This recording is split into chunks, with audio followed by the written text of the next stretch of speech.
Hello student, मैं संतोष कुमार वीवी study से मैं आपके लिए लेके आया हूँ नया टॉपिक प्रोजेक्ट मैनेजमेंट। ठीक है, प्रोजेक्ट मैनेजमेंट में हम पढ़ेंगे जनरेशन ऑफ प्रोजेक्ट सिलेक्शन, जिसमें का टॉपिक है क्या, स्काउटिंग ऑफ प्रोजेक्ट आइडिया। जब भी हम कोई प्रोजेक्ट करते हैं तो उसका आइडिया कहाँ से लेना है, ठीक है, क्या हम इनपुट ले रहे हैं, क्या आउटपुट दे रहे हैं, ये देखना है, क्या रिसोर्स यूज़ कर रहे हैं और जो रिसोर्स यूज़ कर रहे हैं उससे कौन सा प्रोडक्ट प्रोड्यूस कर रहे हैं, ठीक है, और क्या हम एक्सपोर्ट और इंपोर्ट कर पाएंगे, क्या हम गवर्नमेंट गाइडलाइन को फॉलो कर पाएंगे या नहीं कर पाएंगे। ठीक है, तो ये हमें किस में देखना पड़ता है, स्काउटिंग ऑफ प्रोजेक्ट आइडिया में। अगर हम कोई प्रोजेक्ट करते हैं, ठीक है, तो हमें इन सब चीज़ों का ध्यान रखना पड़ता है। ठीक है, नेक्स्ट है हमारा स्वॉट analysis.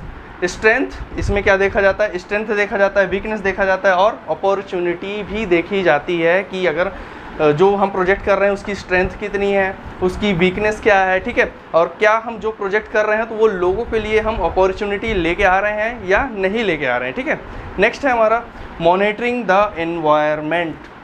Monitoring the environment out of state. Out of state का क्या मतलब है कि अगर हम मान लीजिए मैं दिल्ली में हूँ, ठीक है, मेरा प्रोजेक्ट दिल्ली में चल रहा है, अगर मैं अपना प्रोजेक्ट दूसरे स्टेट में पहुँचाना चाहता हूँ तो ये यहाँ पास हमको आउट ऑफ स्टेट अपना बिजनेस लेके जाना पड़ेगा। ठीक है, अब आते हैं, जब अगर हम अपना प्रोजेक्ट दूसरे स्टेट में लेके जाते हैं तो वहाँ पास हमें क्या देखना पड़ता है, बिहेव सप्लायर्स एंड कस्टमर। हमें वहाँ पास सप्लायर देखना पड़ता है और कस्टमर भी देखना पड़ता है कि वहाँ का सप्लायर कैसा है, वहाँ का कस्टमर कैसा प्रोडक्ट के प्रति। ठीक है, अब वहाँ का पॉपुलेशन भी देखना पड़ता है कि अगर ज़्यादा जनसंख्या है तो हमें किस एरिया में प्रोजेक्ट करना चाहिए, वो प्रोजेक्ट पर डिपेंड करता है कि कैसा प्रोजेक्ट है। ठीक है, नेक्स्ट है public culture.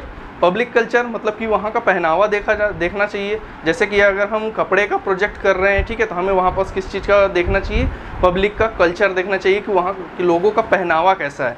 Okay, customer think to product.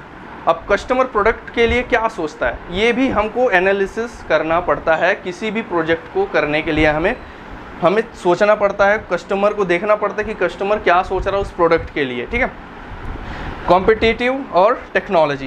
Competitive मतलब कि हम जो प्रोजेक्ट कर रहे हैं तो कहीं हमारी तरह कोई दूसरा भी तो प्रोजेक्ट नहीं कर रहा है, इन सब चीज़ का क्या करते हैं, हम एनालिसिस करते हैं। और नेक्स्ट आता है टेक्नोलॉजी। टेक्नोलॉजी के बगैर यहाँ कोई भी डील करना संभव नहीं है, क्योंकि मैं भी एक टेक्नोलॉजी की वजह से आप तक पहुँच पा रहा हूँ, आपसे डील कर पा रहा हूँ। ठीक है, नेक्स्ट है हमारा इंडस्ट्री कॉरपोरेट अप्रेजल। ठीक, इंडस्ट्री क्या करती है, industry marketing, distribution and cost देखती है। अगर ये नहीं देखेगी तो कैसे प्रोजेक्ट करेंगे, हमें पता कैसे चलेगा। ठीक है, raw material and resource available, ये कौन अवेलेबल कराता है, इंडस्ट्री कॉरपोरेट अप्रेजल ये अवेलेबल कराता है। ठीक है, अब रिसर्च एंड डेवलपमेंट, अगर हम कोई प्रोजेक्ट कर रहे हैं तो क्या उसका रिसर्च एंड डेवलपमेंट है, ये भी उसको देखना पड़ता है। ठीक है, किसी भी प्रोजेक्ट को करने के लिए।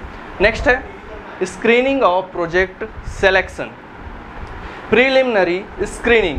अब इसमें क्या आता है, प्रीलिमिनरी स्क्रीनिंग में सबसे पहला कि अगर हम कोई प्रोजेक्ट कर रहे हैं तो उसको सेलेक्ट करने के लिए हमें क्या करना पड़ेगा, प्रीलिमिनरी स्क्रीनिंग करनी पड़ेगी। ठीक है, तो उसके लिए किसको ढूंढना पड़ेगा हमें, क्या प्रमोटर, क्या एंटरप्रेन्योर, क्या हमको मिल पाएगा, क्या हमें गवर्नमेंट सपोर्ट कर पाएगी, क्या कैपिटल रिक्वायरमेंट पूरी हो पाएगी या नहीं हो पाएगी, एक्सपोर्ट और इंपोर्ट क्या हम कर पाएंगे। अगर मान लीजिए हम एक्सपोर्ट कर लेते हैं और इंपोर्ट नहीं कर पा रहे हैं, और इंपोर्ट कर लेते हैं एक्सपोर्ट नहीं कर पा रहे हैं, ये सब चीज़ का एनालिसिस करना पड़ता है।